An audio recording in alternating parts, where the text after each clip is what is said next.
Hey everyone, welcome to Creating with Cassie. I'm so excited for you to join me today because we get to stitch out another perfectly pieced design from Me Time Delivered, and this is the June 2024 block, or the Pudrrfect Petals block, and you'll see why, because this block can be either a cat or the cutest flower ever, and I'm already dying to show it to you, so let's go ahead and do our unboxing and get stitching.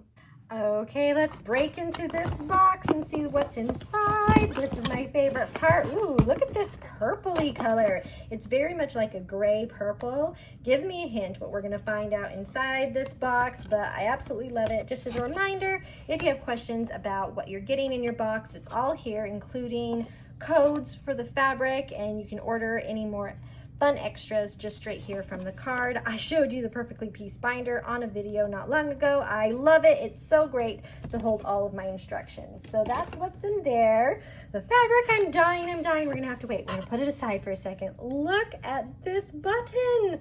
Oh, it's so cute. It shows you a really fun design that you could do.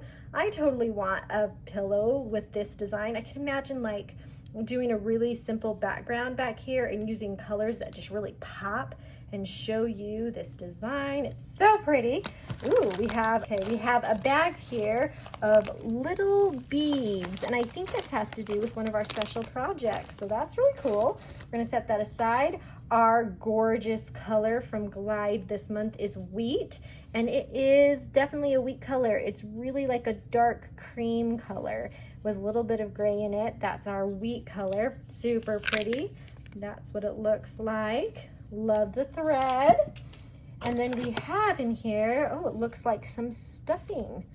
Looks like something like stuffing. I'm not really sure. It is vacuum sealed, so it's really going to be something fun when you open it. We're going to have to find out more details about the special project with the vacuum sealed fluff in here. Okay, here's the gorgeous instructions, and this one is the Purrrfect Petals block because it can be a petal kind of design like a flower, or you can turn it into a cat. You can see they have the cat face on here.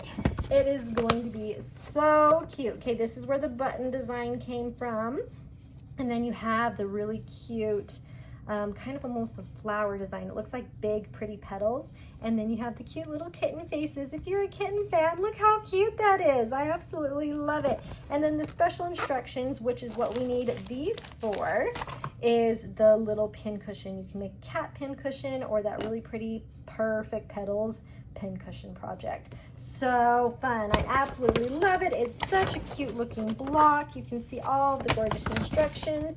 And then the cute quilting, which looks kind of like it ruffles around, and then that optional cat face that you can add to it if you want to make your cute block a kitty.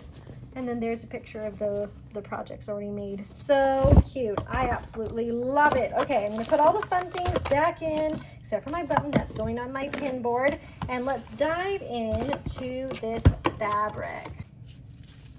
Untie that real quick so we can ooh and ah over this gorgeousness. Oh my word. Okay, so this fabric has a little bit of stiffness to it. It's still soft, but it has some really, really pretty floral print. It's all blues and purples with that splash of green in there. And this is actually a little bit of an orange dot. Super pretty. I love it. There's not tons of that, so that's one that you have just a snippet of. This is really pretty. It's kind of like a rosette kind of flower with some leaves in there, and it's all a gold color. It's definitely not just yellow, it's gold. If I bring my yellow tape dispenser over here, you can see it's definitely gold. All right, this one is a blue-gray background. You have a little kind of plant here that almost looks like a flower, but it's all little petals, and it has a really dark, I'm trying to decide, I think it's a brown. It looks kind of like a brown dot to me. Super pretty, and there's a little bit more of that. This is what we've seen all the little cat faces in. Ooh, this one's nice. It has a little bit more of that buttery texture to it. It's definitely a cream with a hint of a peach in there, which goes with that little bit of an orange little cute design there in the middle. Super fun. Ooh, a stripe.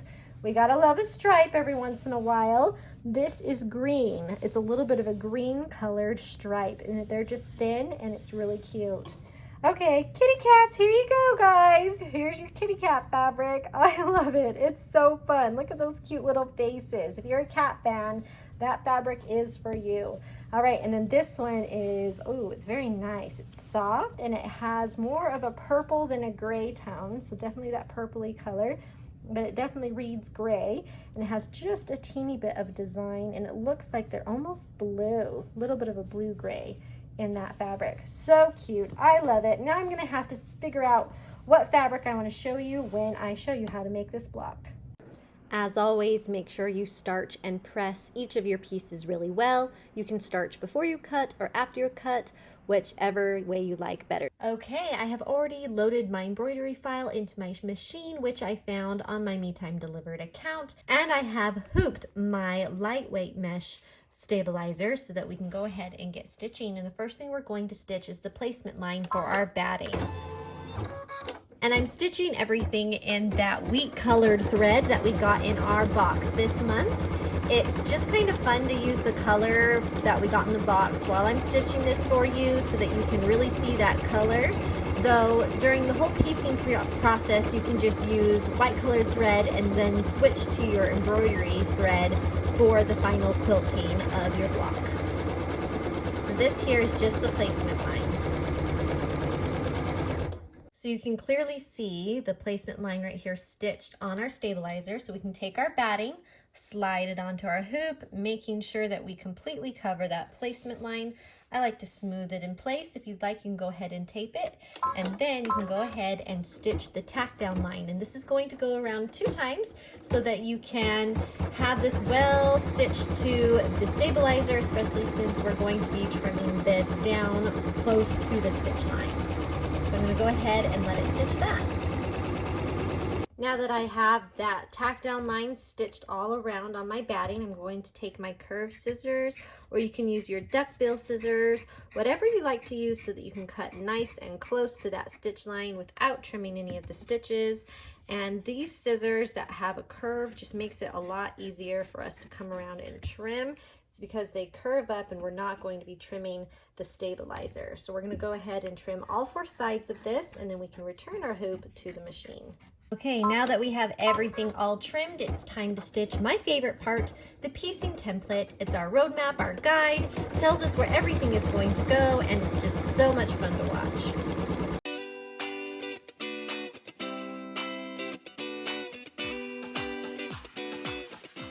Isn't that lovely? I just love that piecing template. It's so fun to watch stitch out, so I sped that up for you so you could enjoy it too. So according to our instructions, the first piece of fabric that we're going to put on goes up in this area. This is piece number 1, and this is our biggest piece of fabric that we cut, so that can kind of help you figure that out. And what we're going to do is put it face up and completely cover that area. So we're making sure that all of that whole section is covered by that fabric, and I like to smooth it in place. It sticks really good to the batting, and then we can go ahead and stitch the very first tack down line.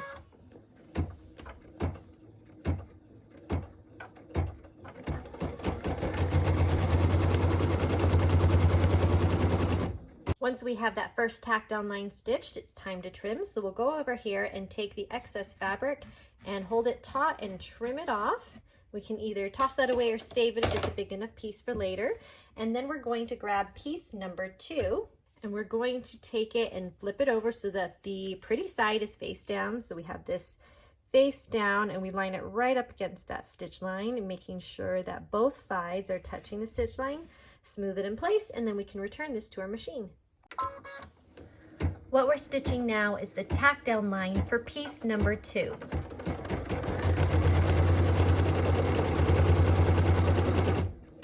Time to press. So we'll take our iron and press those brand new stitches, grab our fabric, pull it nice and taut, and then go ahead and press that crease, making sure that we have a beautiful smooth stitch line. And then I just drag my iron down that new piece of fabric and hold it in place. We can go ahead and return our hoop to the machine. What we're stitching now is the cut line so that piece number 3 can join our block, and this is being done on piece number 2 and piece number 1. All right, so there's our cut line. We're gonna grab our curved scissors. And I'm just gonna rotate that just a smidge for me. Grab over here where the excess fabric is, pull it taut and trim right next to that stitch line. And you have a little bit of a fold when you get to here, so make sure you catch both of those and you can just trim that right off. Then we're going to grab a little bit of piece number 1 that's right here and do the same thing. We're gonna hold the fabric taut, trim nice and close, and then we can just toss that bit away. And our block is ready for piece number 3. So we'll take piece number 3 and put it face down, lining it right up against that stitch line, making sure that both ends are laying on it. Smooth the fabric in place and then return our hoop to the machine. What we're stitching now is the tack down line for piece number 3.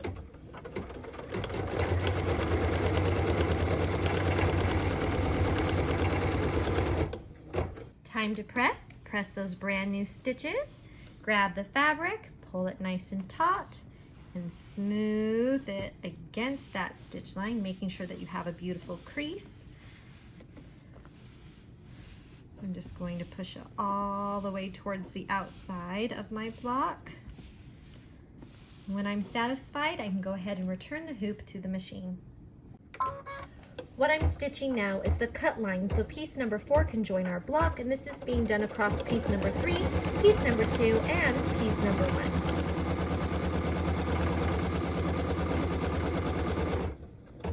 So every time you place your fabric, sometimes it's a little bit more high or a little bit low. So this one, I have my stitch line just barely on the edge here, so I don't have to trim. But if I had placed this just a little bit lower, I would trim a little bit right here. But since I don't have the fabric right there, I can skip that bit, but I would trim here. And then I'm going to trim across this piece right here, which is piece number 2. And then come right over and grab piece number 3. Don't forget to grab that fold there. And just trim to the end of that line and then trim off. And that has prepped our cute little block for piece number 4, which is going to go right here. We're going to line it up right against that stitch line, smooth it in place, and then return our hoop to the machine. What I'm stitching now is the tack down line for piece number 4, and it's the last piece of our cute little kitty if you're doing the kitty block, or it's part of the petals for the flowers if you're doing the petal version of this block. Time to press. I'm going to press those brand new stitches, grab that fabric and pull it taut against that stitch line, making sure that I do this in sections. Since I'm using a little iron so that I can iron in the hoop without popping it out, I do have to do things in sections, and that's totally fine. You just slowly move your fabric down and make sure that you press that line, our seam line here, really good so that you can have the beautiful straight lines for your block. All right, and when that is done, go ahead and return the hoop to your machine. What we're stitching now is the cut line, so piece number 5 can join our block. And this is being done on piece number 4. It's time to trim. Take your scissors and pull the excess fabric up. Trim right against the stitch line here, making sure you grab this fold right there and then just trim off. So there's a little bit of piece number 3 right here. I'm just going to trim, and then I can go ahead and grab piece number 5. Now piece number 5, 6, and 7 are all the same size, so it doesn't matter which one you grab for this bit, but you're going to take the first one, line it up against that stitch line, and where this is a lighter color fabric and this is a darker color fabric, I'm going to line it up against the stitch line and then just bump it a little bit so I have the double fold of my light color fabric so it can hide that dark colored fabric underneath. I'm going to smooth this in place, and then I'm going to go ahead and return my hoop to the machine. What I'm stitching now is the tack down line for piece number 5.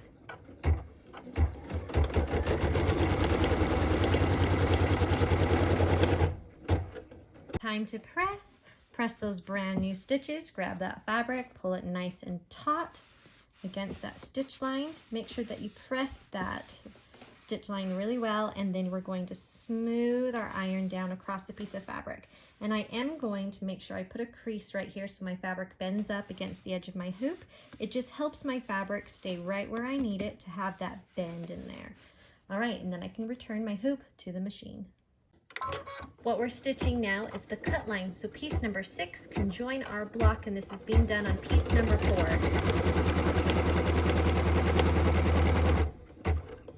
Time to trim, so we'll grab our fabric, making sure that we pull it taut, cut nice and close to that stitch line, and toss that away. We can grab our next piece of fabric, which is piece number 6, line it right up against that stitch line, remembering that since there's a dark color underneath, we'll bump the fabric, smooth it in place, and return our hoop to the machine. This is the tack down line for piece number 6, and I'm so excited to have this join our block. It's really making this thing come together. Second to the last one. Time to press. We'll press those brand new stitches, grab that fabric and pull it nice and taut against the stitch line. Make sure that we iron that fold really well. And this one's going to have the same story as the one across the way just because of the hoop I'm using. I'm going to need to smooth my iron against that fabric and make sure that the corner of fabric that's right by the edge of my hoop has a little bit of a bend ironed in so that it stays right where I want it while I finish this block. All right, and when you're finished, go ahead and return the hoop to your machine. What we're stitching now is the cut line for piece number 7, and this is being done on piece number 3. Okay, I'm going to rotate my hoop just a little bit so I can trim this without straining my wrist too much. I'm going to come in and grab this little lip of fabric right there, and then go ahead, hold that taut and trim right against the stitch line, and then straight off the block there. I'm going to grab our last piece, piece number 7, put it right up against that stitch line, bump it because of the darker color, smooth it in place, and return the hoop to the machine. What we're stitching now is the tack down line for piece number 7, which is the last piece of fabric in our block.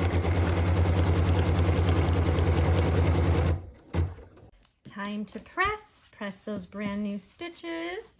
Take your fabric, pull it nice and taut against that stitch line, smooth it really good on that fold, and then this one has that same thing where it's right on the edge of my hoop, so I'm going to press a fold, just a little bend there so the fabric lays the way I need it to on the edge of my hoop, and then since I'm done piecing, I'm going to go through and just kind of repress everything so it stays right where I need it before we do the final tack down line. All right, we can return our hoop to the machine.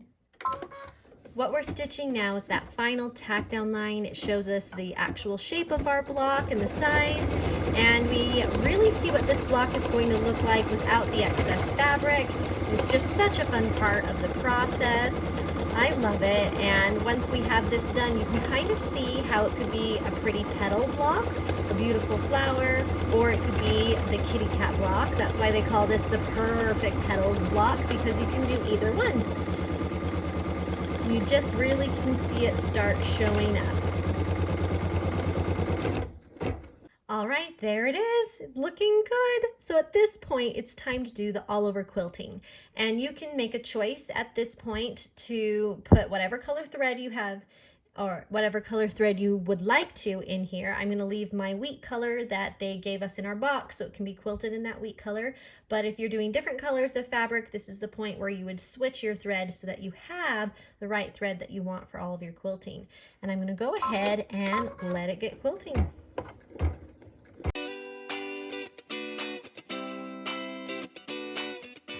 Doesn't that quilting look amazing? So the fun part of this block comes to play right now. So you can do a pretty petal design, which is kind of like a big center with these cute little almost square-shaped petals, flowers, which is what we're set up to do right now. Or you can do the optional kitty face, and you can absolutely do that with a flat chin, or like this one, where they have used the same color fabric in that corner, kind of extend that kitty face, which is also super cute. So this is what it looks like if you're going to leave it as a pretty petal. And let me go ahead and stitch that cat face so you can see what that looks like in case you want to do the kitty cat style for this block. So for the kitty cat face, I grabbed my shadow color from Glide. It is a nice dark gray, more of that charcoal color. I wanted to do that instead of black, so it's not quite as stark. It's a really pretty dark, dark gray. So I'm gonna use this for my kitty face. All right, and now that I have that beautiful shadow color in my machine, I'm going to stitch this kitty face for you. I'll speed it up so you can see it go a little bit faster, since it will take a minute or two to get it stitched.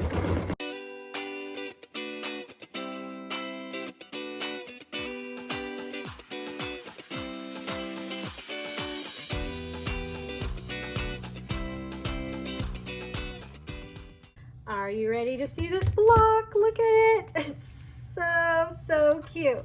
Okay, there's a little bit of trimming that needs done because of this cute kitty face. There's a little jump stitch right here between these whiskers. Okay. And with it all nice and cleaned up, there's the block all ready to go. I'm gonna release it from its hoop. We'll get this thing all nice and trimmed up. Okay. So in order to do that, we can go ahead and line up our ruler on that final cut line. Again, you can do this on the front or the back, whichever you prefer. I try and do it a little bit of both ways for you so you can see that. Well, right here. We're just going to trim up the extra fabric.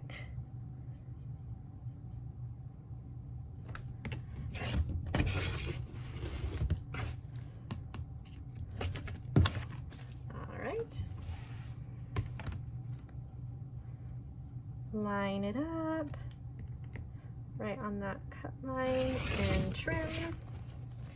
Last cut. I am loving this block. I think it's seriously one of my all-time new favorites. And there you go. You guys, look what we made. Isn't it amazing? I absolutely love this block. I seriously am like, okay, this is baby blankets. This is cute little gifts. It might even be one of those things you put it in a picture frame on the wall. If you have anybody who loves kitty cats, my little girls love kitty cats. They're already asking for me to make cats in their favorite color. And I just think it is adorable. And I love the big flower. We have the big center and then the kind of squarish petals around. It is just so cute. So either way, if you're doing the pretty petals or the Purrrfect petal block, it doesn't matter. This block is amazing and so much fun. If you have not checked out Me Time Delivered yet, there's a link below. They do the most amazing machine embroidery projects. And if you love quilting like I do, these just make it so much easier and it's so much fun. I hope that you give this block a try and go out and make something beautiful. We'll see ya.